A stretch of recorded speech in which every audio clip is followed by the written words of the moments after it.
भारतले नै त हिजो केपीओलीलाई बनाएको, त्यो इन्डियाले नै त हिजो तपाईँको चाहिँ प्रचण्डलाई पाखा लगाएको, अनि त्यही इन्डियाले आज यो जसले राजीनामा माग्दैछन् यिनीहरूले पनि फेरि विदेशीकै इसारामा गरेको। त्यसमा त्यो केपीओलीले भनेको कुरामा सत्यता छ कि, तर सत्यता के हो भने उहाँ आफै एजेन्ट हो नि त। अनि यसले मेरो सरकार ढाल्न आँट्यो भन्छ, अर्कोले ढाल्छ, हिजो प्रचण्डलाई ढालेर ओलीलाई फेरि प्रचण्ड, अनि फेरि यो सबै कहिले काङ्ग्रेसले कहिले एमाले, तर त्यही प्रवृत्ति सबै हो भनेको के भने यो भन्दा अश्लील खालको अर्को भद्दा मनोरञ्जन केही पनि हुँदैन। वास्तवमा हामी एमसीसी को विरुद्धमा नेपालमा अङ्गीकृतलाई वंशज बनाउने जुन खतरनाक षड्यन्त्र छ यसको विरुद्धमा all of the plans has to be submitted to MCC in accordance with the acceptance of Indian government. MCC लाई रिजेक्ट गरेर नेपाललाई हेर्ने नजरमा परिवर्तन ल्याउन जरुरी छ। सरकार त सामान्य कुरा हो, हामी त यो संविधान जलाउनु पर्छ भनिरहेछौँ। हामी त यो संविधान अन्त्य गरेर तपाईको द्विदलीय व्यवस्था, right to recall, right to reject, हैन, सांसदहरू मन्त्री प्रधानमन्त्री हुन नपाउने डेमोक्रेटिक ट्याक्सेसन सिस्टम भनेको उन्नत लोकतन्त्र र प्रत्यक्ष प्रजातन्त्र ल्याउनु पर्छ भन्दैछन् भने यो व्यवस्था त तपाईको परिवर्तन गर्नुपर्छ भनिरहेछौँ। एमाले तपाईको एउटा 7 वर्ष अघि वा पछि भन्छ नि, कांग्रेस एमाले दुईटैको कुरा एउटै हो। एउटाले भन्छ 7 वर्ष पछि वंशजलाई तपाईको अङ्गीकृतलाई वंशज बनाउनु पर्छ, एउटाले 7 वर्ष नपुगिकनै बनाउनु पर्छ भन्छ के। अनि जनता चाहिँ वाह यो 7 वर्ष पछि मात्रै भन्ने त ठुलो राष्ट्रवादी भनिरहेछ। कांग्रेस एमाले माओवादी यी सबै हैन जति छन्, राजमो राजपा यीहरू सबै त तपाईको एउटै बाटोमा त छन् नि, हैन। यो व्यवस्था भनेकै विदेशीले नेपालको सरकार ढाल्ने र बनाउने हो भनेर त हामीले भनेका छौं नि पहिलेदेखि। नेपालको सरकार नेपाली जनताले बनाउने नै होइन के। मलाई विदेशीले ढाल्न लाग्यो भनेर रुनुको सट्टा यो विदेशीले सरकार ढाल्ने व्यवस्था अन्त्य गरौँ भन्न सक्नुहुन्न केपीओलीज्यू। बाबुराम भट्टराईले मेरो सरकार मैले चाहिँ सञ्चालन गर्न पाइनँ, म प्रधानमन्त्री त भई टोपले, तर साँचो अन्तै रहेछ भनेर संसदमै बोलेको हो कि। मलाई लाग्दैन कि यो अहिले उहाँले तत्काल मन्त्रीहरूलाई बोलाएर गर्न लागेको मिटिङ, राष्ट्रपतिसँग गरेको भेटमा अहिलेसम्म कोरोनाको कारणले र गरिबीको कारणले आत्महत्या गरेका 1200 जना मान्छेको बारेमा उहाँले छलफल गर्नुहुन्छ, मलाई यस्तो लाग्दैन। नमस्कार।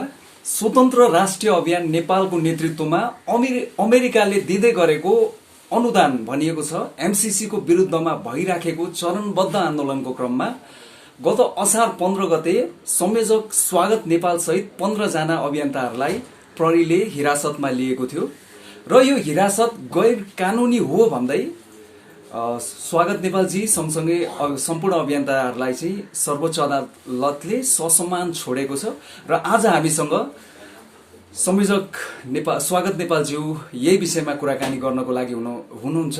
सम्पूर्ण मिडियामा म यहाँलाई स्वागत गर्न चाहन्छु सर। धेरै धेरै धन्यवाद। हजुर, अब तपाईलाई म बधाई दिउँ भन्दा तपाईले छुट्ने बित्तिकै भन्नुभएको छ यो बधाई लिने समय छैन भन्दै तपाईँ र तपाईँको टिमले खादा र अबिर लगाउन अस्वीकार गरेको छ।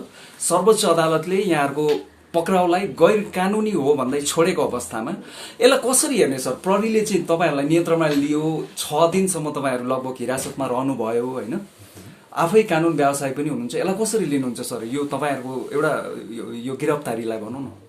वास्तवमा हामी एमसीसी को विरुद्धमा नेपालमा अङ्गीकृतलाई वंशज बनाउने जुन खतरनाक षड्यन्त्र छ यसको विरुद्धमा, भ्रष्टाचारको विरुद्धमा जो छौं, हजुर, त्यसबाट हामीलाई पक्राउ गरेर अनि हाम्रो इन्गेजमेन्ट, हाम्रो व्यस्तता चाहिँ यो सरकारको विरोध गर्न मात्रै, प्रहरी प्रशासनको विरोध गर्न मात्रै, अबिरमाला लगाउन तर्फ मात्रै हजुर बिजी गराउन खोजिरहेको छ। सफल मान्छे त्यो हुन्छ जसले अरूलाई उसको लक्ष्यबाट मोडिदिएर अन्तै बिजी गराइदिन सक्छ। हजुर, त्यसकारण हामी यसलाई राम्रोसँग बुझ्छौं कि हामीलाई अदालत तर्फको झन्झटमा पुर्याएर हाम्रो मूल कोर्स जुन हो त्योबाट विमुख गराएर अनि अदालतमा भएको त्यो के लडाई जित्यो? लडाई त अर्कै छ नि। हजुर, यी एकदम यो भूषणाहरूसँगको लडाईँमा हामीलाई इङ्गेज गराउने प्रयत्न गरियो। यो पूर्ण रूपेण सुरुदेखि नै एकदम बदरभागी थियो, जसलाई सम्मानित सर्वोच्च अदालतले एकदमै तपाईको चाहिँ गलत उद्देश्यका साथ मुद्दा लगाइएको प्रमाणित गरिदियो। अब हामी चाहिँ त्यसैमा बधाई लिने कुनै के गर्नेतर्फ व्यस्त भयौँ भने होइन, त्यतातर्फ मान्छेलाई इङ्गेज गरायौँ भने उनीहरूको खादा माला इत्यादि कुनै केही अबिर लगाएको कुरा त्यो त विषय नै होइन नि। हजुर नेपालज्यू, यहाँको जस्तो रियाईमा पनि यहाँले भन्नुभयो र अहिले भर्खर पनि हामीले सुन्यौँ जुन यो चाहिँ अहिले भनौँ न यो खादा र चाहिँ अबिर लगाउने समय थिएन, तपाईँहरूको मूल लडाइँ चाहिँ नेपालमा एमसिसी खारेज हुनुपर्छ भन्ने हो। अब एमसिसी अनुमोदन गर्नको लागि संसद त अहिले फेरि भनौँ न त्यसलाई चाहिँ अहिले समाप्त गरिसकेको अवस्था छ, त्यो संसदको सेसन सकिसकेको छ। तर एमसिसी यो सेसनमा जसरी चाहिँ अनुमोदन हुन सकेन, तर अर्थ मन्त्रालयले भनौँ नेपाल गभर्मेन्टले चाहिँ यसलाई फेरि चाहिँ भनौँ न यसको म्याद थपको लागि चाहिँ पत्रचार गरेको कुरा चाहिँ हामीले बाहिर आइसकेको अवस्था छ। भनेपछि हाम्रो सरकारको नियत भनौँ एमसिसीलाई कुनै पनि हालतमा अनुमोदन गर्ने भन्ने नै छ है। अनि अर्को कुरा यहाँलाई चाहिँ स्मरण गराउँ, उहाँहरूले जुन पत्र चाहिँ एमसिसीलाई लेख्नु भएको छ त्यसमा चाहिँ नेपालमा एमसिसीको विरोधको कारणले चाहिँ हामीले समयमा यसलाई लागू गर्न सकेनौँ भन्नुभएको छैन कि यो कोरोनाको पेन्डेमिक भनौँ न महामारीको कारणले चाहिँ यसमा ढिलाइ भएको हो भनेर उहाँले मूल कारण त्यो दिनुभएको छ। यहाँलाई त अवगतै होला नि यो कुरा। एकदमै we have really mentioned that the situation going on Nepal on the letter to US ambassador to Nepal that was directly to US President Donald Trump कि नेपालमा यो एमसिसी को सवालमा जो विरोध भइरहेको छ त्यसको कारणले नै संसदले पास गर्न नसकेको हो। त्यसो भएको हुनाले तिमीसँग समय माग्दैछ र यो समय जो तिमीसँग मागिएको छ अहिलेसम्म पनि विरोध भएकै कारणले हामी लगायतकाहरू जो स्वतन्त्र नागरिकहरू समेत हुनुहुन्छ उहाँहरूको विरोधका कारण यो पास नगर्न सकेको हो। त्यसैले कुनै पनि अन्तर्राष्ट्रिय सहयोगको एउटै उद्देश्य एउटै दर्शन भनेको जुन देशलाई सहयोग गरिन्छ त्यो देशका जनतामा सहयोग गर्ने देशका लागि सकारात्मक भावना वृद्धि होस् भनेर हो। यहाँ त सकारात्मक होइन नकारात्मक भावना वृद्धि भइ नै सक्यो। त्यसैले तिमीले यो टाइम एक्सटेन्ड नगर, आफ्नो देशको बारेमा सकारात्मक धारणा बनोस् भन्नका लागि सहयोग गर्ने हो। तर धारणा सहयोगकै कारणले नकारात्मक हुन्छ भने पनि फेरि सहयोग गर्न किन बल गरिन्छ भने यसको भित्रको अर्थ अर्कै हुन सक्छ। हामी लेखेर दिएका थियौँ। त्यसकारण अमेरिकी सरकारले राम्रोसँग बुझेको छ कि उनीहरूले एकदम डिरेक्टली यसलाई रिसिभ गरेका छन् हामीले लेखेर दिएको कुरा। र हामी जे जति होइन विश्वका 22वटा देश 77 जिल्लाबाट पठाएका पत्रहरूको उनीहरूले your letter has been submitted to the administration of Donald Trump, very congratulations भनेर हामीलाई त्यसको डिजिटल चाहिँ करेस्पोन्डेन्स हामीलाई प्राप्त भएको छ होइन। यहाँ देख्नु पनि भएको धेरै साथीहरू पोस्ट गर्नु भएको छ। भनेपछि गभर्मेन्टले जे भने पनि ठिकै छ, गभर्मेन्टको तर्फबाट पठाइएको पत्रको कारणले उसले अफिसियल्ली त्यसलाई लिएला। त्यसो त संयुक्त राष्ट्र सङ्घमा पनि सरकारले पठाउने मानवाधिकारको स्थिति कस्तो छ त्यसको बारेमा तपाईँको स्याडो रिपोर्ट त प्राइभेट सेक्टरबाट पठाउने चलनै छ होइन। यो सवालमा भयो भने हामीले एउटा करेस्पोन्ड गरिसकेका छौँ। त्यसपछि पनि गभर्मेन्टको यो सवालमा हामीले फेरि अर्को तपाईँको चाहिँ स्याडो एउटा चाहिँ करेस्पोन्ड गर्नुपर्ने अबको स्थिति हुन्छ। हजुर त्यो चाहिँ एकदमै हो। भनेपछि एमसिसीलाई नेपालमा रिलन्च चाहिँ भनौँ न, किनभने एउटा यसको जुन इम्प्लिमेन्टको डेट थियो त्यो चाहिँ गुज्रिसकेको अवस्था हो होइन। यसलाई फेरि चाहिँ ब्याक टु नेपाल यहाँ इम्प्लिमेन्ट गर्नको लागि त्यति सहज चाहिँ छैन भन्ने हामीले बुझौँ आजको मितिमा। एउटा कुरो त्यो लन्च गर्ने भन्ने कुरा हजुर र पास गर्ने भन्ने कुरा जुन छ नि, पास हुनु भनेको हजुर केवल संसदबाट सबैले हात उठाएर पास भनेर पास हुँदैन। पास भनेको चाहिँ the vision mission goal objective and the impact has to be translated in practice. व्यवहारमै त्यो अनुवाद हुनुपर्छ त्यसका के लक्ष्यहरू छन् होइन, त्यसका कार्यक्रमहरू के छन्। तर नेपालमा एमसिसी संसदबाट पास भनेर सबैले हात उठाए पनि यो ग्राउन्डमा गइसकेपछि यो पूर्ण रूपेण व्यवधान खडा भएर यो पास हुने छैन व्यवहारमा, यो असफल हुनेछ। पास हुनु भनेको व्यवहारमा पनि यो अनुवाद हुनु हो नि त। त्यो भएको हुनाले न संसदबाट पास हुन्छ, एक पासको नाटक गरियो भने व्यवहारमा यो पूर्ण रूपमा असफल हुन्छ, असफल बनाइन्छ। पूर्ण रूपमा यसमा व्यवधान हुन्छ। यो व्यवधान भइसकेपछि नेपाल सरकारले अहिले बुझ्नुपर्छ कि आफ्नो प्रोजेक्टको सुरक्षार्थ त्यही न्युमा नेपालमा आउने हतियार, नेपालमा आउने सुरक्षाकर्मी, उसले आफै रिक्रुट गरेका सुरक्षाकर्मीहरूलाई उसले हतियारहरू दियो भने त्यो हतियार दिने काम चाहिँ नेपालको कानुन विपरीत हो भनेर मुद्दा नेपालमा लाग्दैन भन्ने 6.8 मा लेखिएको छ। हजुर। यसपछि के हुनेछ भने नेपालको सुरक्षाकर्मीहरूले सुरक्षा गर्न नसकेको भनेर सम्भवतः त्यो एक हिसाबको चाहिँ इन्भाइटेड इन्टरभेन्सन हुन सक्नेछ, आमन्त्रित हस्तक्षेप। अर्को चाहिँ उनीहरूको तर्फबाट नै तपाईँको आफ्नो सुरक्षाका लागि जे परिचालन हुनेछ त्यसले युद्ध निम्ति आउनेछ। हजुर। त्यो धुलिसात हुनेछ। त्यो भएको हुनाले फेरि अझै पनि सोच्ने समय नेपाल सरकारका लागि छ। हजुर। किनकि सरकारलाई अर्को अर्थमा राज्य पनि भनिन्छ बेला बेला, राज्य र सरकार त फरकै कुरा हो। तर संस्कृतमा के भन्छ भने यो कुराज्य हुनुभन्दा चाहिँ राज्य नहुनु राम्रो भन्छ। राज्य हुनुभन्दा चाहिँ राज्यको एक्जिस्टेन्सै नहुनु बरु राम्रो भन्छ। वरम न राज्यम न कुराज राज्यम भन्छ। हजुर। त्यो भएको हुनाले यो यतिकै यो भूमिबाट त्यो कुरा लेखिएको छैन। हजुर।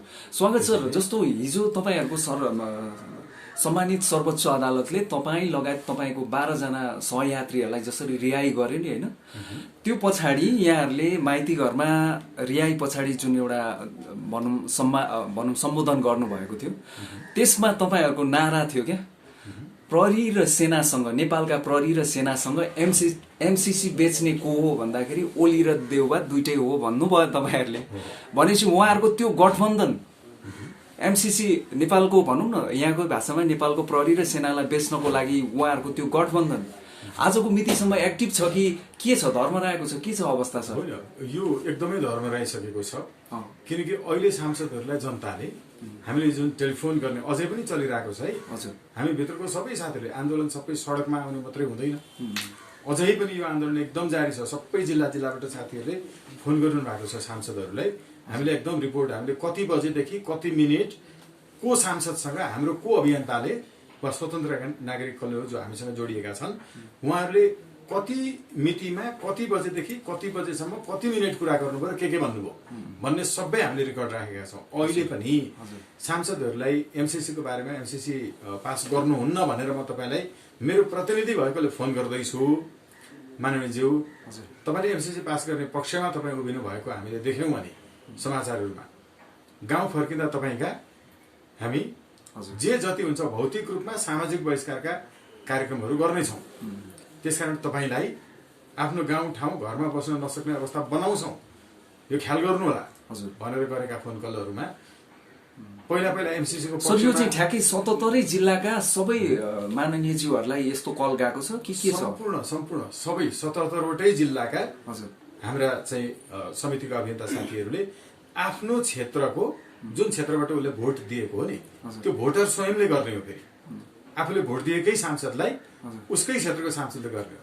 मैले डडेलधुराकोलाई झापाकोलाई होइन, किनकि हामीलाई सजिलो बनायो र हामीले सबै सांसदहरूको, राष्ट्रिय सभाको पनि प्रतिनिधि सभाको पनि सांसदहरूको email ID, telephone number, landline हामीले उहाँहरूलाई उपलब्ध गराएका छौँ। सबै राष्ट्रिय सभाको पनि प्रतिनिधि सभाको पनि। अहिले हामीले रिपोर्ट के आएको छ भने उहाँहरूले अब म त जान्दिनँ, मलाई थाहा छैन, त्यस्तो हो र मैले पढेको छैन, 6.8 होइन, पार्टीले निर्देशन दिए अनुसार संसदीय व्यवस्थामा गर्ने हो। सर एउटा क्रस क्वेसन यहाँलाई गर्न चाहे, यहाँले जुन 77 जिल्लाका चाहिँ माननीयज्यूहरूलाई यसरी तपाईँको भनौँ न यो अभियान अन्तर्गतका अभियन्ताहरूले भनौँ न कलबाट चाहिँ त्यो चाहिँ सन्देश दिइराख्नु भएको छ भनेदेखि, जस्तो शेरबहादुर देउवाजी पनि हुनुहुन्छ त्यहाँ डडेलधुराबाट, उहाँ त अनि एक्टिभली यसलाई पास गर्नुपर्छ, ढिलो भइसक्यो भनेर उहाँले त रोस्टरमा उभिएर पनि पटक पटक भन्नुभएको छ नि त। प्रधानमन्त्रीजी हुनुहुन्छ यतापट्टि, यो त एमसीसीको बारेमा त मान्छेले नै पढेका छैनन् जस्तो कुरा गर्नुहुन्छ। अहिले चाहिँ एमसीसी भन्ने बित्तिकै चाहिँ यहाँ अमेरिकन सेना चाहिँ बुट बजार्दै आइहाल्छ भनेर उहाँले सार्वजनिक रूपमा त्यो आक्षेप पनि लगाउनु भएको छ। सर यिनीहरूलाई उहाँहरूलाई चाहिँ फोन गएन तपाईँको अभियन्ताहरूबाट? किन नजानु, फोनहरू सबै हामीले त्यो अडियो रेकर्ड पनि राखेका छौँ है। फेरि हजुर हेर्नु है, हाम्रो वेबसाइटमा प्रुफ जस्तो कसैको चाहिँ कयौँ पटक फोन गर्दाखेरि पनि मिटिङमा हुनुहुन्छ भनेपछि उहाँको एकदम फर्स्ट सेक्रेटरी जो हुनुहुन्छ उहाँहरूसँग कुरा गरेको अडियो राखिदिएको छ। जस्तो हाम्रो चाहिँ रामशरण महर्ज्यूसँग, प्रकाश शरण महर्ज्यूसँग, यता लालबाबु पण्डितसँग अहिले मलाई सम्झना भएको भनिरहेको छु, विश्वप्रकाश शर्मासँग होइन, लगायत फेरि विदेशमा हुनेले पनि गर्नुभएको छ। जस्तो कोमल ओलीज्यूसँगै गरेको कुराहरूको अडियो रेकर्डहरू नै राखेको छ।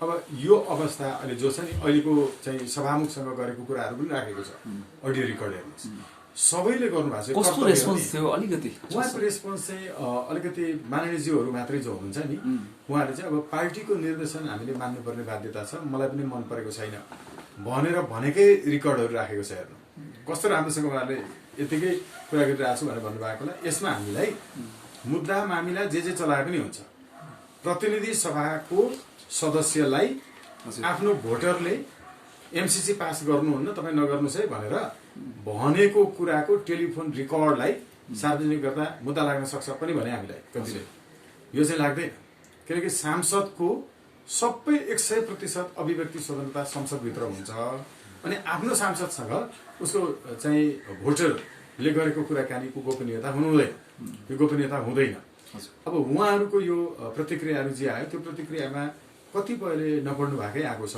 अनि अर्को कुरा नपढेकाहरूले भनेर भन्दाखेरि हाम्रो साथीहरूले के जवाब दिनु भएको छ भने नपढेको कुरा त्यति राम्रो भाषामा लेखिएको अङ्ग्रेजी all of the crimes and the omissions that is conducted inside Nepal will be immune from all of the court in the tribunals भनेर भन्ने कुरा एउटै भाषामा मेचीदेखि महाकालीको अमेरिकादेखि नेपालसम्मको सबै विरोध गर्ने मान्छेहरूले कसरी यति चाहिँ शिष्ट भाषाको होइन यो अङ्ग्रेजीको वाक्य नपढेका मान्छेले भन्दाखेरि कसरी जानेका होलान् होइन जस्तो म नपढेको अरे ल होइन एउटा वकिलले पढ्दैन होला भन्दा पत्याउँछन् त मान्छेले अनि यो अनि यो देशको नेताले चाहिँ पढ्छ भन्दा पत्याउँछन् त मान्छे नेताले पनि पढ्छ त्यसमा पनि अब एमालेको नेताले पढ्छ अनि त्यसमा पनि केपी ओलीज्यूले पढ्नुहुन्छ त पत्याउने कुरा हो यो वकिलले चाहिँ पढ्दैन अरे अब नेता सांसदले पढ्छन् अरे होला जसले सुन्ने बित्तिकै पढ्छ ताली बजाउँछन् अब उनीहरू पढ्छन् भनेर कतिसम्मको भन्ने कि सर यहाँले जस्तो अपडेट गरे अनुसार यहाँका अभियन्ताहरूले तपाईँको अभियानको अन्तर्गत एमसीसी चाहिँ राष्ट्रको हितमा छैन भनेर 77 जिल्लाका माननीय ज्यूहरूलाई यो चाहिँ तपाईँले सन्देश दिइराख्दाखेरि उहाँहरू पनि तपाईँहरूको कुरामा 100% कन्भिन्स हुनुभएको छ तर पार्टीको चाहिँ तपाईँको त्यहाँ ब्यारियरको कुराहरू आए अब्स्ट्याकलको कुराहरू आए त्यो छँदैछ अब तपाईँहरू चाहिँ यसैको एमसीसीको चरणबद्ध विरोध गर्दा गर्दै गत असार 15 गते चाहिँ तपाईँहरूलाई चाहिँ प्रहरीले हिरासतमा लियो अनि यहाँहरूले भनिराख्नु भएको छ हिरासतमा लिँदा प्रहरीहरू पनि प्रहरीहरूको मेन्टालिटी पनि एमसीसीको विरुद्धमा नै पायौँ भन्नुहुन्छ भनेपछि समस्या चाहिँ कहाँ छ सर नेताहरू पनि एमसीसीको विरुद्धमा प्रहरीहरू भनौँ न प्रशासन पनि यसलाई सपोर्ट गर्ने पक्षमा छैनन् जनता पनि छैनन् भनेपछि what is the problem भन्छ नि Okay, the real problem is in this regime, is in this political system, in which you have to gather the money for the election to get elected. कि यो भन्दा अगाडि जति पनि निर्वाचनहरुमा भएको खर्च छ यो खर्च त असुल पर गर्नु पर्यो अर्कोचोटि चुनावमा तपाईको धेरै भन्दा धेरै सिट जित्नका लागि खर्च गर्नु पर्यो त्यो भएकोले केपीओलीजीमा कहाँ समस्या छ र छैन नि हैन किनभने उहाँलाई अब चाहिएको पनि केही पनि छैन उहाँले व्यक्तिगत रूपमा केही पनि राख्ने पनि होइन अब धेरै गर्ने भनेको यस्तै साला सालीहरूलाई जो राजदूत बनाउनु भयो मेयर बनाउनु भयो के हैन यस्तै यो बाहेक यति त छँदैछ त उहाँको लागि सामान्य कुरा हो तर त्यो बाहेक चाहिँ अर्को निर्वाचनमा पार्टीलाई धेरै सिटमा जिताउनको लागि पैसा धेरै चाहिएको छ समस्या चाहिँ यो व्यवस्थामा छ कि अनि अर्को पनि छ एक दुईवटा जस्तो केही मानिसहरूले डिफेन्स गर्नु भएको छ जस्तो डिफेन्स गर्नेमा तपाईको गगन थापा हुनुहुन्छ हाम्रो साथीले गरेको फोनमा यो डिफेन्स गर्नेमा तपाईको चाहिँ यो हाम्रो महत दाजुभाइहरू उहाँहरू पनि हुनुहुन्छ हैन लगायत अब चाहिँ डाक्टरहरू डाक्टरहरू उहाँको भनाइ चाहिँ के छ भने यो तपाईको चाहिँ इन्डियाले एमसीसीबाट आएको रकमबाट उत्पादन भएको विद्युत किन्ने भएकोले उसले कतिमा किन्छ भन्ने कुरो उसको सहमति लिएर न अमेरिकालाई दिनु पर्यो हाम्रो प्रोजेक्ट एकदमै भनेर भन्ने तर्क छ के तर के बुझ्नु भएन भने बजार प्रणाली भनेको हाम्रो मेरो बुवाले उत्पादन गरेको धान उत्पादन गर्न कति दिन खेत गोड्नु भयो कति दिन हलो जोत्नु भयो कति दिन बाउसे लगाउनु भयो कति दिन बिउ छरेको दिनदेखि काटेको दिन हुँदै रोपेर अनि धान काटेर निन बिछ्याएर मुठा बनाएर अनि खमारमा तपाईँको धान झारेर अनि त्यसको परालको जाक बनाउने बेलासम्म त्यसलाई निफुनेर अनि बोरामा भरेर त्यो बोरा किनेको पैसा पनि सबै गरेर बजारमा लाँदाखेरि त्यसको प्रत्येक दिनको पारिश्रमिक आफ्नो जोडेर त्यो धानको बिउ समेतको मूल्य जोड्दाखेरि त्यसको परल मूल्य कति होला हेर्नुहोस् है। त्यो परल मूल्य मेरो यति भयो, यसमा मलाई अब नाफा चाहिँ यति चाहियो। जस्तो 1 मन धान उत्पादन गरेको मेरो 700 रुपियाँ परल मूल्य भयो भने अब बजारसम्म लाँदाखेरिसम्मको भनौँ त्यहाँ अरू चाहिँ 200 रुपियाँ जोडियो मानौँ भने 900 रुपियाँ। अब मलाई कम्तीमा 200 रुपियाँ त नाफा चाहियो होला नि 6 महिना काम गरेको, 1100 मेरो मूल्य भनेर भन्यो भने यो सरकार चाहिँ 700 रुपियाँमा बेच भन्छ। हेर्नुहोस् है, अर्थात् तपाईँले घरमा फलाएको आँपको मूल्य चाहिँ तपाईँले तोक्न पाउनुहुन्न, तपाईँको पैकारीले तोक्छ। तिम्रो आँप यतिमा किन्छु भन्छ, उसले भनेको मूल्यमा बेच्नुपर्ने। कहिले यो दिन आउँछ कि किसानले आफूले उत्पादन गरेको मेरो अनाजको मूल्य यति हो, म यतिमा बेच्छु, मेरो उखुको मूल्य यति हो, म यतिमा बेच्छु, कहिले भन्ने दिन आउँछ? हो, राष्ट्रिय अर्थतन्त्रभित्र यस्तो छ कि हाम्रो उत्पादनको मूल्य हामीले तोक्न नपाउने कुरा अब यिनको त रगतमै आएछ कि जिनमै। त्यसैले हाम्रो देशले उत्पादन गरेको त्यो विद्युत कतिमा बेच्ने भन्ने कुरो आफूले मूल्य तोक्ने होइन, इन्डियाले जति भन्छ त्यसको समर्थन भएपछि मात्रै अमेरिकालाई प्रोजेक्ट बुझाउनु पर्ने भन्छ कि all of the plans has to be submitted to MCC in accordance with the acceptance of Indian government. यो भनेको के हो? तपाईँको चाहिँ शेड्युल 5A ले शेड्युल 5A ले यही कुरो भनेको छ। यो चाहिँ इन्डियन सरकारको तपाईँको कन्सेन्टेड भन्ने शब्द चाहिँ उसको चाहिँ समर्थनमा सम्मतिमा। अनि यो फेरि अझै उसले जोड्छ, त्यति मात्रै होइन, फेरि मूल्यमा मात्रै भन्दैन, all of the plans in form and substance भन्छ। तपाईँको रूप र सार दुवैमा इन्डियालाई चित्त बुझाएको कुरा मात्रै अमेरिकामा यो एमसिसीबाट के गर्ने भन्ने प्लान बुझाउनु पर्छ भन्छ कि। अब हो यो कुरालाई त्यो जो सांसदहरूले भन्नुभयो उहाँहरूले चाहिँ इन्डियाले किन्ने भएको हुनाले उसको समर्थन चाहिँ स्वाभाविक हो, ठुल्ठुला डाक्टर साहबहरूले भन्नुभयो होइन। यो कुरो सामान्यभन्दा सामान्य किसानलाई पनि हामीले बेच्ने भएकोले हजुर इन्डिया यो त के हुन्छ भने नि मूल्य निर्धारणको पद्धति भनेको एकदमै उहाँहरू ठुल्ठुलो चाहिँ अर्थशास्त्री, मैले पनि अर्थशास्त्र पढेकै हो। हजुर त्यो के ब्याचलरसम्म पढाएको अर्थशास्त्र चाहिँ यतिकै झुटा पढाएको होला त? त्यहाँबाट के भन्छ भने तपाईँको बजार मूल्य प्रणालीमा equilibrium price of the object has to be fixed according to the तपाईँको एउटा चाहिँ त्यो सेलर र बायर दुवैको होइन चाहिँ कम्युनिकेसनबाट हुन्छ। यताबाट घट्दै आउँछ, यताबाट बढ्दै आउँछ, घट्दै आउँछ, बढ्दै आउँछ, बिचमा जुन आउँछ यो इक्विलिब्रियम पोइन्ट, इक्विलिब्रियम प्राइस जुन हुन्छ हो, यो प्राइस चाहिँ तोकिनुपर्छ भनेर पो लेख्नु पर्थ्यो होला त। हजुर संयोजक नेपालज्यू यहाँले जस्तो भन्नुभयो नि एमसिसीको विरोधमा चाहिँ धेरैजना सांसदहरू चाहिँ यो ठिकै यो चाहिँ हामीलाई पनि चित्त बुझेको छैन भन्ने पक्षमै छन्। तर जसले चाहिँ यसको अब्जेक्ट भनौँ न यसको चाहिँ विपक्षमा आफ्नो अभिमत दिँदैछन्, तपाईँहरूका अभियन्तालाई पनि दिए, ती नामहरू भनेको जस्तो अलिकति हाम्रो सोसाइटी नेपाली समाजले अलिकति रेस्पेक्ट पनि गरेको, केही आशा गरेको, जस्तो गगन थापाको नाम लिनुभयो। अनि पिएचडी होल्डर हाम्रा डाक्टर साहबहरू पोलिटिक्समा पनि धेरैचोटि मन्त्री भइसक्नु भएका महत दाजुभाइको पनि कुरा आयो। यस्ता व्यक्तिहरू चाहिँ एमसिसीको पक्षमा बोलिराख्नु भएको छ। अनि अर्को कुरा चाहिँ जस्तो एउटा अभिमत चाहिँ के पनि छ भनेदेखि एमसिसीको पैसा अर्थात् एमसिसीलाई हामीले चाहिँ रिजेक्ट गऱ्यौँ र त्यो फर्क्यो भने इन्टरनेसनल जुन यो हाम्रो चाहिँ अनुदान लिने सहयोग दिने निकायहरूले चाहिँ हाम्रो देशलाई हेर्ने नजर परिवर्तन हुन्छ भन्ने उहाँहरूको छ क्या। यो त एउटा ठुलो भनौँ न त्यो त्यसमा पनि दाग लाग्छ भन्ने हिसाबले चाहिँ उहाँहरूले भनिराख्नु भएको छ नि त। यसलाई कसरी लिने सर? होइन एमसिसीलाई रिजेक्ट गरेर नेपाललाई हेर्ने नजरमा हजुर परिवर्तन ल्याउन जरुरी छ। हेर्नुहोस् है, त्यो के हो भने हामीले अहिलेसम्म आफ्नो निर्णयबाट केही गर्न सक्ने थिएनौँ। अब चाहिँ नेपालले पनि आफ्नै निर्णय गर्ने रहेछ है। अब नेपाल इन्डो अमेरिकन कन्स्पिरेसीबाट नचल्ने रहेछ है। हजुर नेपालले आफ्नो डिसिजन आफूले गर्न सक्दो रहेछ है भन्ने चाहिँ ढङ्गले नेपालप्रतिको नजर परिवर्तन हुन्छ। अहिलेसम्म चाहिँ जो उहाँहरूले गर्दै आउनुभएको थियो त्यो गर्दै आएको वाला जो हुन्छ नि उप्रति नजर परिवर्तन हुनु त स्वाभाविक हो नि, सही हो नि। उहाँलाई त त्यही टिकाइराख्न जरुरी छ। तपाईँको जासुसी गरेर खानेहरूले अब यो चाहिँ मेरो जासुसी गर्न छोडेछ भन्ने भयो भने के हुन्छ? उसका लागि खतरा हुन्छ। त्यो खतरा भनेको के हो? सत्ता ढल्छ। हामीले त यो केवल सरकार मात्रै ढलाउने कुरा त गरेका छैनौँ। सरकार त सामान्य कुरा हो। हामी त यो संविधान जलाउनुपर्छ भनिरहेछौँ।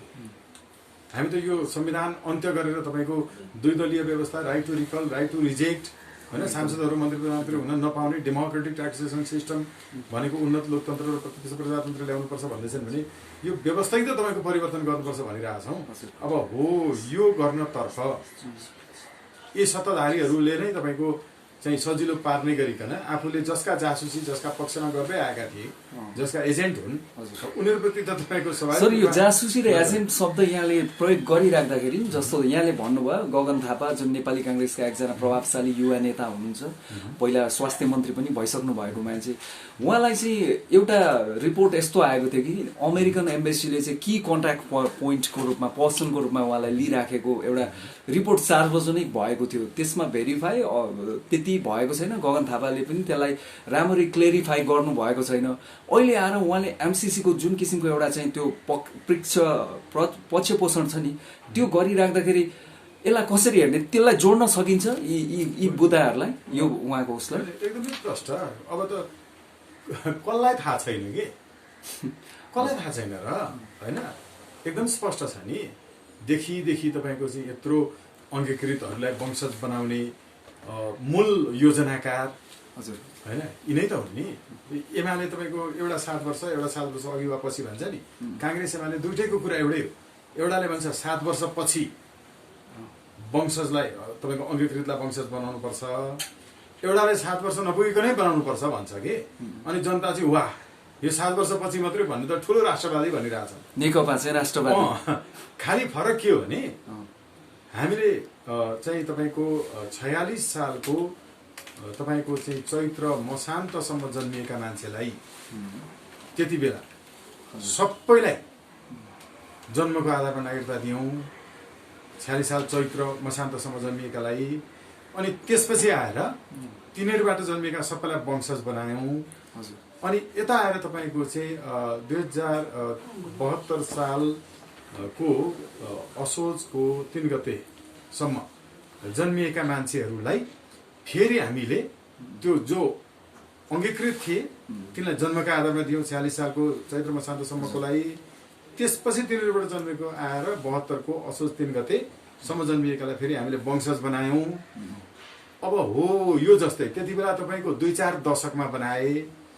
अहिले चाहिँ कङ्ग्रेस भन्छ 7 वर्षपछि बनाउनुपर्छ वंशज, सरी एमाले त्यो भन्छ। कङ्ग्रेस भन्छ बेगरकै दिन तत्कालै एउटा हातले सिन्दुर अर्को हातले तपाईँको वंशजको नागरिकता भन्छ। जनता चाहिँ यहाँ एउटालाई राष्ट्रपति अर्को के भन्छ भनेको कसलाई थाहा छैन। काङ्ग्रेस, एमाले, माओवादी यी सबै होइन जति छन्, राजमो राजपा यीहरू सबै त तपाईँको एउटै बाटोमा त छन् नि, होइन? सबैलाई थाहा भएको कुरा। यो खालि के हो भने जनता झुक्याउने मात्रै हो। एकदम स्पष्ट छ। हजुर, यो कहाँ त्यो जोड्नै पर्दैन नि। रिपोर्ट कहाँ छ सबैलाई थाहा छ। हजुर, उहाँहरूको भूमिका के छ सबै थाहा छ। हजुर, खालि के हो भने त्यो अब युवाहरू भनिएकाहरू पनि खालि म चाहिँ त्यो शरीरलाई उमेरलाई कहिले पनि भन्दिनँ, हजुर, होइन? तर एउटा फ्याक्ट्री हो जुन फ्याक्ट्रीले तपाईँको चाहिँ एकनासको इट्टा सधैँभरि उत्पादन गरिरहन्छ, होइन? त्यो फर्माभित्र हालेर यहाँ तपाईँले चाहिँ कुनै पार्टीलाई फरक ठान्ने, कसको उमेर कति छ भनेर चाहिँ फरक ठान्ने मूल विचार के हो? मूल विचार भनेको सोझो नेपाली राष्ट्रियताको ऐक्यबद्धताको आधार के हो? आधार नबुझ्ने, त्यो भएको हुनाले एकदम प्रष्ट छ।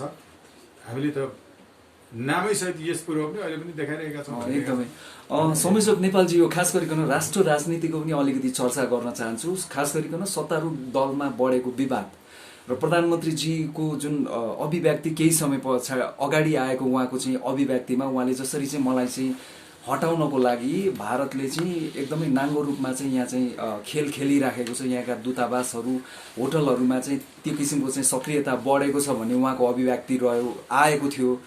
त्यो पछाडि लगत्तै अब स्थायी कमिटी अहिले पनि हुन त अब चलि नै रहेको अवस्था छ। स्थायी कमिटीमा चाहिँ उहाँको राजीनामा, उहाँले दुईटै पद प्रधानमन्त्री अध्यक्षको छोड्नुपर्छ भनेर चाहिँ पार्टीका ठुला ठुला शीर्षस्थ नेताहरू प्रचण्डदेखि माधव नेपालदेखि वामदेवजीसम्म चाहिँ मोर्चाबन्दी भएको अवस्था छ। प्रधानमन्त्रीजीलाई यो सङ्कट आइलागेको छ, यसलाई चाहिँ कसरी हेर्नु भएको छ यहाँले? यो एकदम हास्यास्पद के। हास्यास्पद किन हास्यास्पद भने यो यसरी नै हो नि त हिजो आएको। यो व्यवस्था भनेकै विदेशीले नेपालको सरकार ढाल्ने र बनाउने हो भनेर त हामीले भनेका छौँ नि पहिलेदेखि। नेपालको सरकार नेपाली जनताले बनाउने नै होइन कि। मलाई विदेशीले ढाल्न लाग्यो भनेर रुनुको सट्टा यो विदेशीले सरकार ढाल्ने व्यवस्था अन्त्य गरौँ भन्न सक्नुहुन्न केपी ओलीज्यू? मेरो सत्ता विदेशीले ढाल्न आँट्यो भनेर रुनुको सट्टा विदेशीले सरकार ढाल्ने व्यवस्था अन्त्य गरौँ भन्न सक्नुहुन्न? व्यवस्था चाहिँ विदेशीले सरकार ढालेर बनाउने राख्ने अनि रोएर यो गोहीको आँसु कसले सुन्छ र? त्यो तपाईँको आगो देखि हामफाल्न जाने त डढेर मरोस् न, के मतलब हुन्छ? किनकि हिजो उहाँ यसरी नै आउनु भएको, हिजो विदेशीले नै बनाइदिएको हो। आज विदेशीले ढाल्न आँट्यो भनेर रुँदाखेरि अनि अरू मान्छे चाहिँ ओहो नेपालको राष्ट्रियता खतरा विदेशीले ढाल्दा रहेछन्। वामदेव तपाईँको चाहिँ बाबुराम भट्टराईले मेरो सरकार मैले चाहिँ सञ्चालन गर्न पाइनँ, म प्रधानमन्त्री त भई टोपलेँ, तर साँचो अन्तै रहेछ भनेर संसदमै बोलेको हो कि। योभन्दा अगाडि अरू दरफुट्टा टेकेर उभिएर बोल्यो भने मलाई विदेशीले सरकार ढालिदिन्छन् भनेर केपी ओलीले योभन्दा पहिला पनि भनेको हो कि। नेपालका काङ्ग्रेस, एमाले, माओवादी, युवा साथीहरू, अधिवक्ता, न्यायाधीश सबैले बुझुन् कि नेपालको न्यायाधीश, वकिल, पत्रकार होइन, अभियन्ता यी जे जति छन् नि, जसले सोझो जनताले चुनेको हुनुपर्छ भन्दैनन्, द्वैदलीय व्यवस्था हुनुपर्छ भन्दैनन्, राइट टु रिकल र रिजेक्ट हुनुपर्छ भन्दैनन्, डेमोक्रेटिक ट्याक्सेसन सिस्टम हुनुपर्छ भन्दैनन्, जुडिसियल पुलिस हुनुपर्छ भन्दैनन्।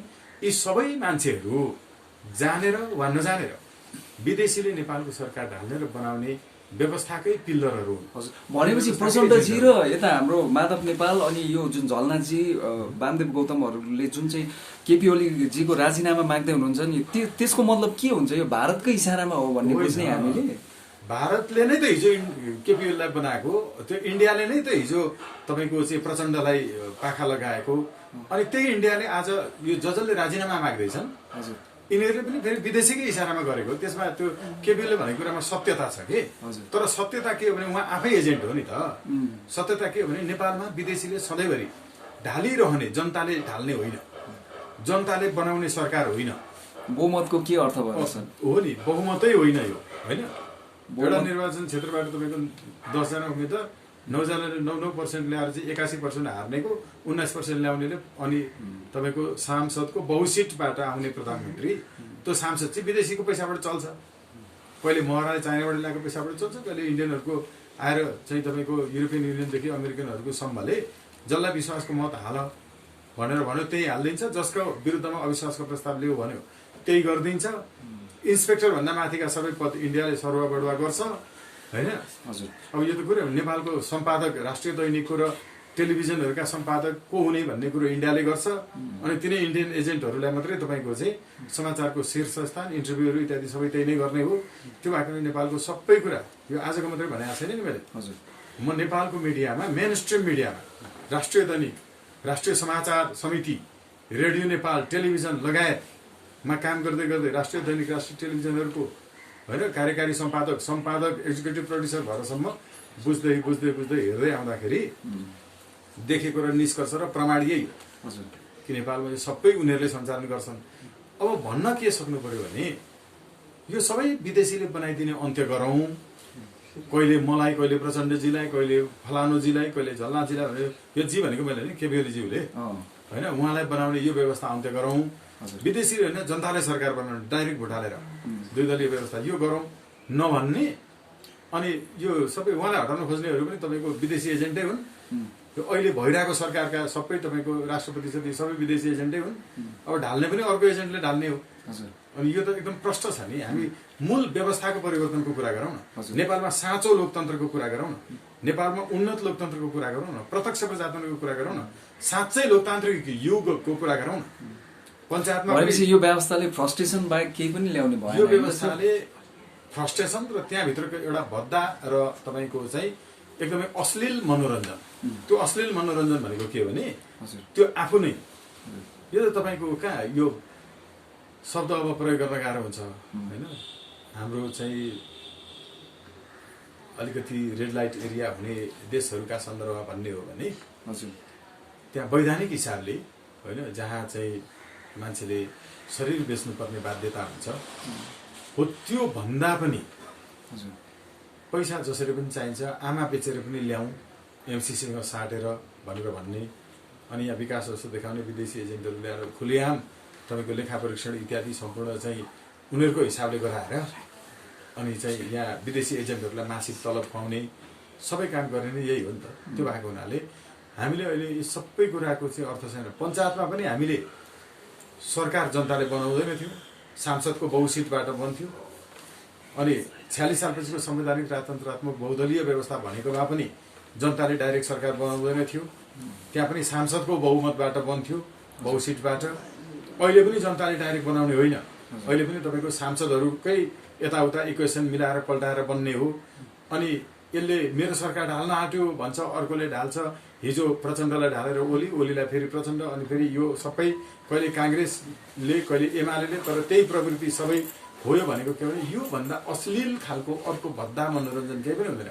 यसले 1-2 दिन सञ्चार माध्यमलाई हेडलाइन हुन्छ, 1-2 दिन विश्लेषकहरूले बोल्छन् होइन, 1-2 दिन तपाईँको सरकार परिवर्तनहरू नयाँ आयो भनेर भन्ने, राष्ट्र नेपाल टेलिभिजन इत्यादि कुनै के का जिएमसिएम इत्यादि परिवर्तन गर्ने, फेरि अर्को आउँछ अर्को परिवर्तन गर्ने, यही खेल त छ तपाईँको चाहिँ पुरै नेपालको उसमा। नेपालको राजनीतिक परिवर्तनको कोर्स पुरा भएकै छैन। यो भएको हुनाले हामी यस्तो अश्लील मनोरञ्जनबाट समाचारका हेडिङहरू बनाउने होइन, अनि अलिअलि चाहिँ तपाईँको केही होला कि भन्ने फिल हुने, फेरि नहुने, एकैछिनमा तपाईँको चाहिँ यति चाहिँ यो भद्दा होइन यो मनोरञ्जन बाहेक। नेपालजी यहाँले यसो भनिराख्दाखेरि जस्तो अहिले राष्ट्रपति विद्यादेवी भण्डारीजी र यता हाम्रो प्रधानमन्त्री केपी शर्मा ओलीज्यूको एक किसिमको एउटा निकटता कहिलेकाहीँ चाहिँ जुन आफ्नो पदीय मर्यादा अनुसारको आचरण नभएको हो कि भन्ने एउटा आम जनतामा त्यो पनि एउटा चाहिँ उठिरहेको अवस्था छ। अब यो पछिल्लो घटनाक्रमलाई नै हेर्ने हो भनेदेखि पार्टीको विवाद बढ्दै गर्दा जसरी चाहिँ प्रधानमन्त्रीजी अर्थात् सरकारले चाहिँ हाउसको अन्त्य गरेको अवस्था छ नि होइन, चलिरहेको सेसन धेरै डिस्कसनहरू त्यहाँ चल्दा चल्दै एक्कासी चाहिँ तपाईँको चाहिँ संसदलाई चाहिँ अन्त्य गरियो। अनि यसमा चाहिँ तुरुन्तै राष्ट्रपतिजीको जुन किसिमको एकदमै यसम्यान भन्छ नि, यसम्यानको एउटा भूमिका जस्तो, यसले त फेरि अर्को राजनीतिक सङ्कटतिर लाँदैन मुलुकलाई भनेको क्या। अब हेर्नु न तपाईँको चाहिँ पहिलो कुरा राष्ट्रपतिको सवालमा उहाँको आफ्नो स्वनिर्णय वास्तवमा संवैधानिक हिसाबले चाहिँ गर्ने देखिँदैन, जसले यस्तो खतरनाक तपाईँको हजुर नागरिकतासँग सम्बन्धित विषय रहेको कुरालाई समेत तपाईँको सर्वोच्च अदालतको राय लिन सक्नु भएन होइन। उहाँ पनि त्यही 7 वर्ष पछाडि हुने बित्तिकै नेपाल चाहिँ ढुक्क हुन्छ भन्नेमा लाग्नुभयो होइन, जसले तपाईँको चाहिँ वास्तवमा मूल अभिभावकत्व नेतृत्व लिन सकेकै देखिँदैन हजुर होइन। अब उहाँबाट यो सबै संसद अधिवेशन अन्त्य गर्ने कुरामा अधिवेशन अन्त्य नगर भनेर त्यसलाई रोक्ने कुरा पहिलो त संवैधानिक हिसाबले पनि मिल्दैन नै, उहाँले दिन पनि मिल्दैन हजुर। तर जसले यस्तो ठुलो राष्ट्रियतासँग जोडिएका विषयमा समेत त होइन विज्ञहरूको, त्यसै गरिकन उहाँका लागि त प्रधानमन्त्री नै विज्ञ हुनुहुन्छ होइन, प्रधानमन्त्रीले जे गर्नुभयो त्यही विज्ञता हुन्छ। त्यो भएको हुनाले यो चाहिँ वास्तवमा गलत अभ्यास हो हजुर। जस्तो अहिले भर्खरै पनि समाचार आइरहेको छ, प्रधानमन्त्रीजी हुन त बारम्बार अहिले पछिल्लो समयमा राष्ट्रपतिजीलाई भेट्न चाहिँ शीतल निवास गइराख्नु भएको समाचारहरू हामी सुन्दै आएका छौँ, अझ बाक्लो रूपमा। भर्खरै मात्र पनि अब आजकै अपडेट पनि प्रधानमन्त्रीजीले राष्ट्रपतिजीलाई भेटेको र क्याबिनेटका मिनिस्टरहरू अनि स्टेट मिनिस्टर जो राज्य मन्त्रीहरू छन् नि उहाँहरूलाई पनि बालुवाटारमा चाहिँ आज साँझ बोलाइएको भन्ने चाहिँ ब्रेकिङ आएको छ क्या। यसलाई कसरी हेर्ने सर, यो पछिल्लो घटनाक्रम पार्टीको चाहिँ जुन केपी ओली शर्माज्यूको जुन डिफेन्सिभ अवस्था, यो सबैलाई जोडेर हेर्दा मलाई लाग्दैन कि यो अहिले उहाँले तत्काल मन्त्रीहरूलाई बोलाएर गर्न लागेको मिटिङ, राष्ट्रपतिसँग गरेको भेटमा अहिलेसम्म कोरोनाको कारणले र गरिबीको कारणले आत्महत्या गरेका 1200 जना मान्छेको बारेमा उहाँहरूले छलफल गर्नुहुन्छ मलाई यस्तो लाग्दैन। मलाई यस्तो लाग्दैन कि अहिले गरिबीको कारणले आत्महत्या गरेका मान्छेहरूको बारेमा कुरा गर्नुहुन्छ। मलाई यस्तो लाग्दैन कि अहिले कोरोनाको कारण निधन भएका मान्छेहरूको सब व्यवस्थापन गर्न नसकेर आज मात्रै अश्रु ग्यास चलेको होइन गोर्खाको घटनाको बारेमा उहाँले कुरा गर्नुहुन्छ मलाई यस्तो लाग्दैन। मलाई लाग्दैन कि रुकुम हत्या काण्डको विषयमा उहाँहरूले छलफल गर्नुहुनेछ। उहाँहरूले जनताको बारेमा कुरा गर्नुहुने छैन। उहाँहरूले अझै विदेशी एजेन्टहरूलाई कसरी खुसी बनाउने र आफू जस्तै अर्को नेपालको प्रतिस्पर्धी उहाँहरूबाटै मान्यता प्राप्त उहाँहरूकै मानसपुत्र अरू विदेशी एजेन्टहरूसँग अझ बढी विदेशीहरूलाई कसरी बढी हामीले खुसी पार्ने र सत्ता टिकाइरहने भन्ने बारेमा मात्रै कुरा गर्नुहुनेछ। त्यसो भएको हुनाले यी र यस्ताहरूको यो मिटिङ भन्दा होइन हामी जो सडकमा बसेर काम गरिरहेका छौँ नि हामी गरिरहेछौँ। अहिले पनि तपाईँको चाहिँ कोरोनाको कारणले धेरै धेरै मान्छेहरू चाहिँ मनोवैज्ञानिक समस्यामा छन्। हामी अहिले स्वतन्त्र राष्ट्र ब्यान्डले के गरिरहेको छ थाहा छ? जुमबाट टेलिफोनबाट जसको घरमा समस्या परेको छ जस्तो लाग्छ होइन कसैको एबनर्मल टाइपको बिहेभियरहरू तपाईँ देख्नु भएको छ व्यवहार भने हामीलाई फोन गर्नुहोस्। हामी फोनबाट पनि जुमबाट पनि उहाँहरूलाई मनोवैज्ञानिक समाधानहरू दिन्छौँ। मैले दिने होइन नि, हामीसँग विज्ञहरू हुनुहुन्छ। जापानको चाहिँ तपाईँको चाहिँ यो डिजास्टर म्यानेजमेन्ट भन्छ। मान्छेको फ्यामिली डिजास्टर हुन्छ नि कहिलेकाहीँ प्रेमी प्रेमिकाको सम्बन्ध डिजास्टरमा पर्छ, कहिलेकाहीँ श्रीमान श्रीमतीको पर्छ। हो यस्तो तपाईँको मनोवैज्ञानिक रूपमा डिजास्टरमा परेकाहरूलाई डिजास्टर पर्नबाट जोगिनका लागि चाहिँ हामी परामर्शहरू उपलब्ध गराउँछौँ। जापानको तर्फबाट गर्ने नेपालको पहिलो ब्याचको 12 जना साथीहरू हामीसँग हुनुहुन्छ होइन। त्यसको जम्मा 25 जना हुनुहुन्थ्यो। त्यो साथीहरू दिइरहनु भएको त्यो मन्त्री प्रधानमन्त्री बसेर यी पीडित मान्छेको बारेमा कुरा गर्छन् होला। सत्ताकै लागि हुन्छ नि सर अहिले क्राइसिसको टाइममा त। अब it's not title to talk about. Sir यसमा एउटा सानो क्रस क्वेसन चाहिँ जस्तो बालवाला प्रधानमन्त्री केपी शर्मा ओलीज्यूको राजीनामा जसरी चाहिँ चर्काइएको छ नि के यो उपयुक्त समय हो त? यो कोरोनाको पेन्डेमिक पनि यो जुन छ जुन अहिलेसम्म 17वटा सरकार ढलेको भए पनि बनेको भए पनि नेपालको स्थिति यही हो।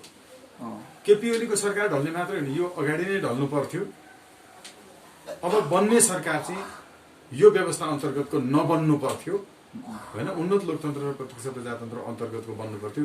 यो त तपाईँको कतिवटा झिङ्गा होइन तपाईँको बिस्टामा भन्किए भन्ने कुरा न हो होइन। विदेशीहरूको कहाँ हुनु, विदेशीको बिस्टामा कतिवटा झिङ्गा भन्किए र कतिचोटि भन्किए भन्ने कुरा हामीले गनेर राख्न मिल्छ। हामीले के गर्नुपर्छ? हामीले जनताले सरकार बनाउने, यसरी अहिले केपी ओलीहरू जस्तो फेरि ढाल्ने कि बनाउने कि राष्ट्रपति भेट गर्ने इक्वेसन चेन्ज गर्ने फेरि आउने होइन। सोझो जनताले भोट हालेर सरकार बनाउने र जनताले चाहँदा मात्रै ढाल्न सक्ने व्यवस्थाको बारेमा पो छलफल हुनुपर्छ। अब यस्तो विषयमा हामी त वास्तवमा बिजी छौँ यार, एकदमै सत्य। तपाईँलाई कमेन्ट दिन पनि समय छैन। कहाँ हुनु यो हुँदैन। म अहिले बरु एउटा आर्टिकल लेखेँ भने एउटा आर्टिकल पढेँ भने होइन एउटा विदेशी पत्रिकामा पठाइदियो भने ब्याङ्क खातामा टक्क पठाइदिन्छ पैसा होइन। नेपालमा उन्नत लोकतन्त्र र प्रत्यक्ष प्रजातन्त्रको लहर चलिरहेको छ। यो विश्लेषण गरेर पठाएँ भने पठाइदेऊ तिम्रो बैङ्कबाट भन्छ मेरो भरे बेलुका चाहिँ सब्जी खान चल्छ, डेरामा बस्छु होइन, अलिअलि केही होला। कहाँ यस्तो फुर्सद छ?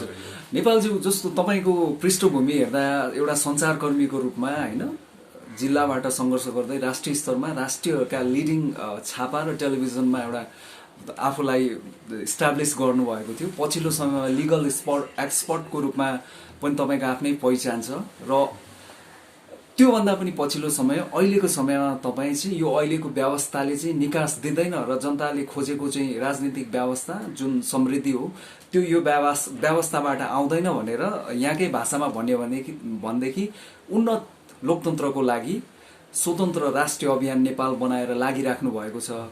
यही क्रममा एमसीसीको विरोध गर्दा तपाईँ लगायत तपाईँका साथीहरू पक्राउ परे, तपाईँको हातमा हतकडी आयो, पश्चाताप लाग्यो यहाँलाई?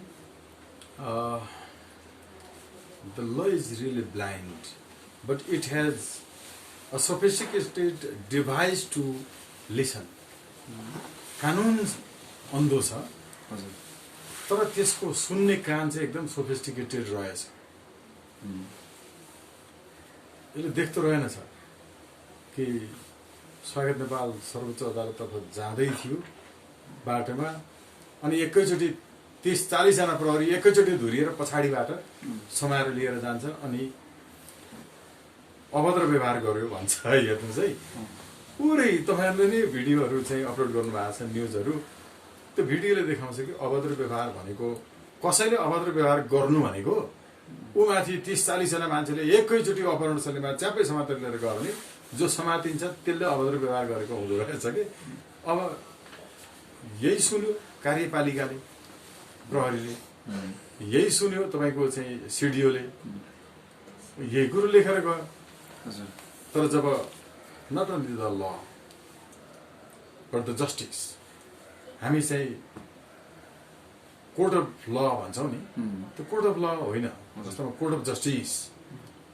जब कोर्ट अफ जस्टिस सुरु हुन्छ त्यस बेला चाहिँ अनि त्यो कोर्ट अफ ल चाहिँ त्योभन्दा अगाडिको प्रोसेस त्यो अन्त्य हुन्छ।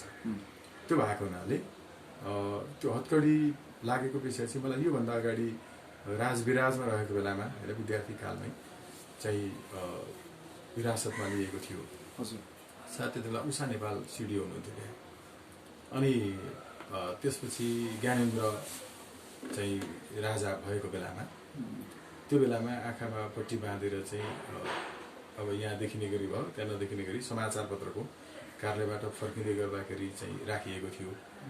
त्यति बेलै हो तपाईँको नवीन विवास, हाम्रो पूर्णविरामहरू लगायत साथीहरू हुनुभएको, कतिपय अहिले पनि औषधि खाइरहनु भएको छ मानसिक। त्यो बेलाको चाहिँ होइन। तर तपाईँको यो यात्रामा त अझै धेरै हत्कडीहरू त सामना गर्नै पर्छ नि, होइन? गर्नुपर्छ होला मलाई जहाँसम्म लाग्छ होइन, अझै पर्छ होला। किनभने यिनीहरूले अहिले पनि भनौँ न कि विदेशीहरूले तपाईँको धम्की दिइरहेका छन् होइन।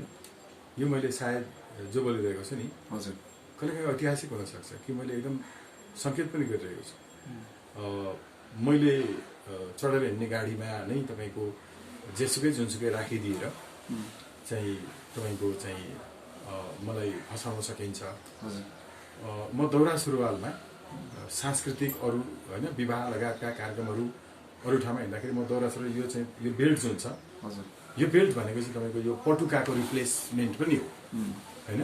म चाहिँ बेल्टमा चाहिँ तपाईँको अन्य कार्यक्रमहरूमा जाँदाखेरि यहाँ खुकुरी पनि राखेर हिँड्छु होइन। दौरा सुरुवालमा खुकुरी टोपी नै हुन्छ कि यो मेरो पोसाक हो नि त। तर सबै ठाउँमा चाहिँ लगाइन्न, म मेरो गाडीमा खुकुरी नै राखेर हिँड्छु। त्यो खुकुरी म अन्य ठाउँमा अदालत जाँदा पो मैले हुँदैन त म त्यहीँ राख्छु। अदालत बाहेक म अन्यत्र जाँदाखेरि दौरा सुरुवाल खुकुरी पनि म भिरेर हिँड्छु हजुर होइन, पटुका सरह। अब मलाई चाहिँ त्यो चाहिँ तपाईँको गाडीमा चाहिँ खुकुरी बोकेर हिँडेको भनेर कसरी चाहिँ फसाइदिएर यो पनि सम्भावना छ है हजुर। किनकि मैले यस्ता केही सङ्केतहरू पाइरहेको छु, कसरी कहाँ के गरेर गर्ने भन्ने खालका यी कुराहरू पनि अब छन् होइन। मैले त्यसैले भनिरहेको कि कुनै पनि समय जेसुकै हुन सक्ला होइन, हत्कडी अझै लाग्न सक्ला, त्यो हत्कडी लाग्ने ठुलो कुरा भएन, यो ठुलो कुरै होइन। त्यो भएको हुनाले मैले होइन चाहिँ त्यहाँबाट बाहिर निस्किँदा पनि माला अबिर खाँदा अघि यहाँले जे प्रसङ्ग जोड्नुभयो त्यो अहिले लगाउने त्यो बेलै होइन हजुर। किनकि अझै धेरै कामहरू गर्नु छ, सानो सानो विषयमा हामी अझै हामीले त व्यवस्थै परिवर्तन गर्नु छ। त्यो भएको हुनाले अझै लाग्न सक्छ हजुर। यो पछिल्लो तपाईँहरूको जुन गिरफ्तारी थियो गत असार 15 गतेको, तपाईँ लगायत तपाईँको टिमका 15 जना जो गिरफ्तार हुनुभयो, त्यसलाई गैर कानुनी भनेर सर्वोच्च अदालतले भनिसकेको अवस्थामा अब खास गरिकन यो चाहिँ गैर कानुनी हो भन्ने अब प्रश्न भइसक्यो होइन। यो जस्तो तपाईँहरूको गिरफ्तारी चाहिँ नर्मल्ली अब यो अलिकति पृथकै आयो क्या, यसमा कसैको इसारामा बिना त त्यत्तिकै प्रहरी प्रशासनले मात्रै त यत्रो आँट गर्न सक्दैन होला भन्ने मेरो चाहिँ अनुमान हो। केही यहाँहरूले सङ्केत पाउनुभयो कसको इसारामा यत्रो दिन तपाईँहरूलाई हिरासतमा राखियो, तपाईँ लगायत तपाईँको टिमलाई? अब यो कस्तो रहेछ भने नि सरकारै तपाईँको विदेशीहरूबाट सञ्चालित छ हजुर। माफी चाहन्छु,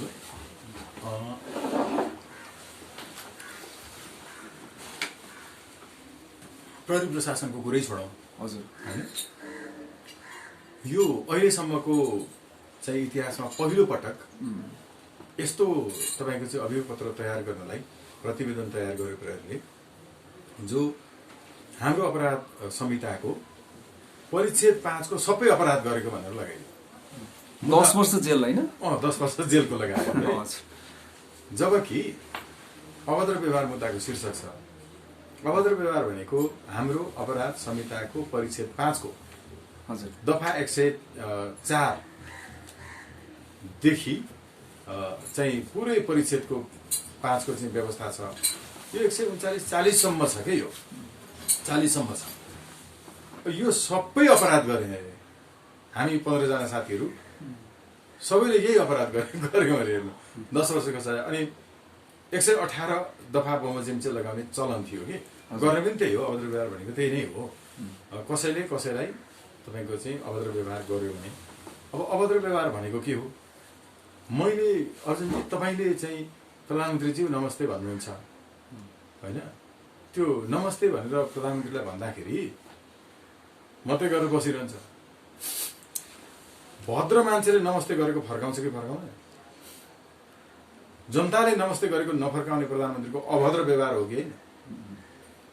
भद्र मान्छेले त फर्काउँछ नि, हाम्रो संस्कारले त त्यो भन्छ नि त। त्यही छ प्र्याक्टिसमा होइन, हजुर। त नमस्ते नफर्काइकन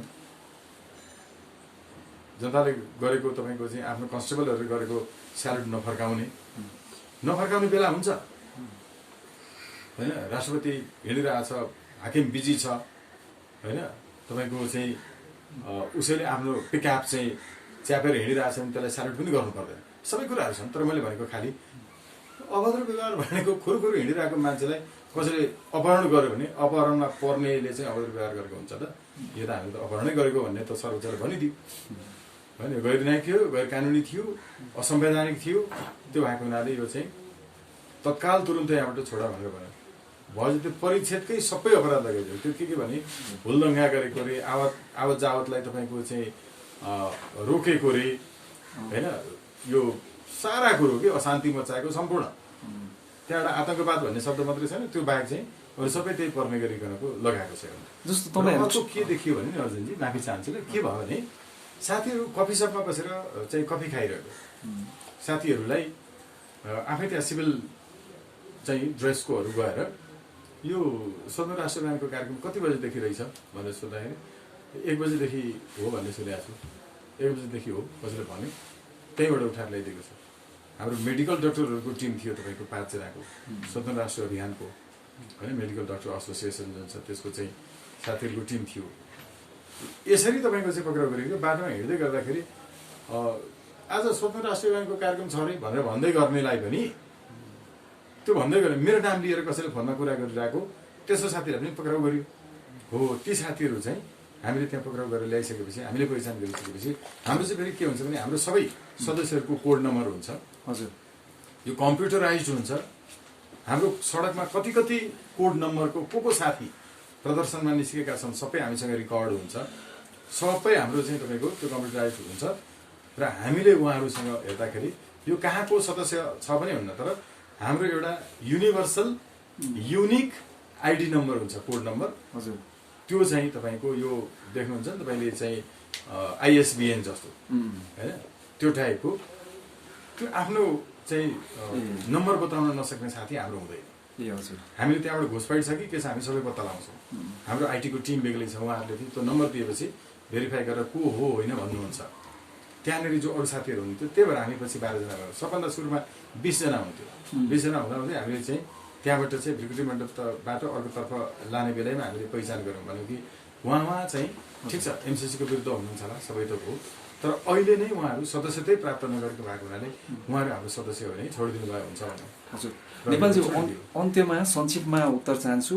यो खास गरिकन तपाईँले चाहिँ हिरासत मुक्त हुने बित्तिकै भन्नुभएको छ नि, यो केही अधिकारीहरूको विरुद्धमा तपाईँ मुद्दा दिँदै हुनुहुन्छ, मुद्दा हाल्दै हुनुहुन्छ भनेर, कस्ता व्यक्तिहरू त्यसमा चाहिँ छन् त्यो लिस्टमा? नेपालको इतिहासमा पहिलो पटक यो कानुनी व्यवस्था भएको जसको अहिलेसम्म प्रयोग भएको छैन। ऐनमा भएको कुनै पनि दफा प्रयोग नगर्नका लागि लेखिँदैन, प्रयोग गर्नकै लागि लेखिन्छ। एकदमै त्यसमा के छ भने कसै विरुद्ध कसैले एकदमै गलत उद्देश्यका साथ, गलत नियतका साथ मुद्दा दायर गर्नु नपर्ने अवस्थामा पनि दायर गर्न खोज्यो, अनुसन्धान गर्न पर्ने अनुसन्धान गरेन, अनुसन्धान गर्न नपर्ने गर्यो, झुटो मुद्दामा फसाउने प्रयत्न गरियो भने यो प्रयत्न गर्ने अधिकारीहरू जति हुन्छन् उनीहरूलाई झुटा मुद्दा दायर गरे बापतको धेरै सजायहरूको व्यवस्था छ।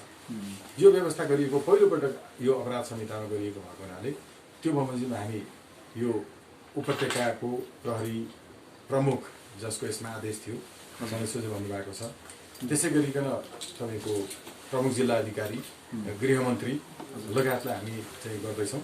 गैर न्यायिक हिरासतमा राखिएको हामी क्षतिपूर्ति दाबी गर्दैछौँ र उहाँलाई सजायको पनि हामी माग गर्दैछौँ र यो मुद्दाको अन्तिम किनारा नलागुन्जेलसम्म उहाँहरूलाई कार्य सम्पादन नगर्नका लागि, आन्तरिक रूपमा हुने कार्य सम्पादन मूल्याङ्कनलाई पनि तपाईँको प्राप्त गर्ने अङ्कहरू घटाउनका लागि, ग्रेड घटुवा गर्न र तपाईँको बढुवा रोक्नका लागि समेत हामी चाहिँ मागदाबी लिएर जाँदैछौँ। त्यसको ड्राफ्ट भइरहेछ, तयारी भइरहेछ। हजुर, अमूल्य समय दिनुभयो। यो पछिल्लो राजनीतिक विश्लेषण पनि यहाँको आयो।